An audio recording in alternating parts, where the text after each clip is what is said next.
Let's get back to the breaking news. Our top story, the White House decision to send as many as an additional 450 troops to Iraq to train anti-ISIS forces there and to send more weapons to Sunni, Shia, and Kurdish Peshmerga fighters. Joining us now from Capitol Hill is the California Democrat, Congressman Adam Schiff. He's the ranking member on the House Intelligence Committee. Congressman, thanks very much for joining us. I want to get some perspective on what's going on in Iraq. Here's what the president said back at the end of 2011. Listen to this.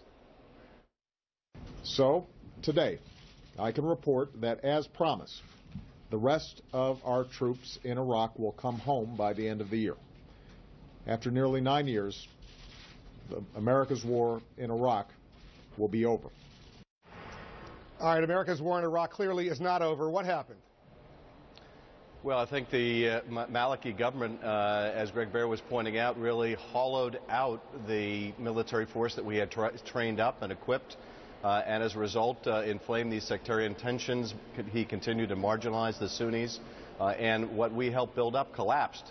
And this points out, I think, one of the central challenges going forward, and that is we can help the Iraqis win battles, but they're not going to stay won unless these political sectarian problems are addressed. So this potential troop increase that it looks like the administration will move forward with, I hope is accompanied by a new commitment from the Iraqi government that it will really step up the integration of Sunnis in the military force, of Sunnis in the governance of Iraq, so that the Sunni tribes can be peeled away from ISIS. Otherwise, these incremental increases in American troops or the spotters that many of my GOP colleagues want, none of this is going to make much of a difference if we can't get those Iraqi tribes peeled away from ISIS. Yesterday, the Iraqi ambassador to the United States was here in our program. He blamed the U.S., at least in major part, for abandoning Iraq, pulling out all those U.S. forces at the end of 2011, not even leaving one fighter jet behind to fight the enemy. What do you say to the ambassador? Well, what I say to the ambassador is that's what the Status of Forces Agreement required. We made an effort to extend our troop presence there, and Iraqis didn't want it. Some Iraqis said privately they wanted us to stay, but publicly they weren't willing to sell the idea to their own people. So the Iraqis are very good at blaming others, but unfortunately the responsibility for the deterioration in Iraq over the last several years and the growth of ISIL can be laid at the feet of those Iraqi leaders who govern it in a purely sectarian way. It's, I think, just a matter of plain fact that these Sunni tribes are not going to want to submit to an Iraqi government that doesn't include them, and even worse, that they perceive as being run out of Tehran. So that is a governance problem that the Iraqis are going to have to address, and no amount of American military training is going to overcome that.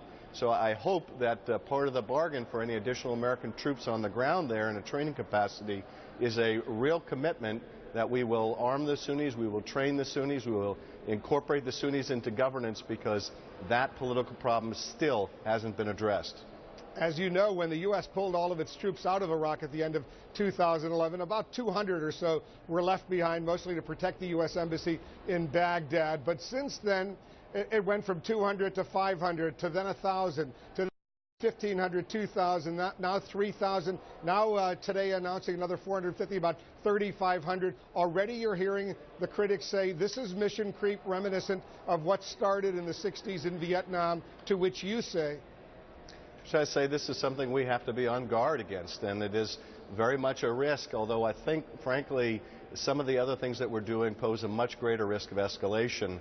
The Special Forces raid, for example, in Syria, where we captured or tried to capture Abu Sayyaf and resulted in his killing, that had a lot of risk associated with it, probably more than sending additional trainers to Iraq. Had one of our pilots or one of our Delta Force people ended up in a cage the way that poor Jordanian pilot did, you can imagine the pressure to escalate then. So there is a real risk of escalation here. It's part of the reason why I'm so emphatic about trying to address the political problems in Iraq, because I'm just not willing, and I don't think the American people are willing, to put Americans in risk, in harm's way, to try to solve political problems for the Iraqis. You want Congress to pass legislation authorizing the use of military force against ISIS in Iraq. The war has been going on now for 10 months, so we keep hearing about legislation. It doesn't seem to be going anywhere.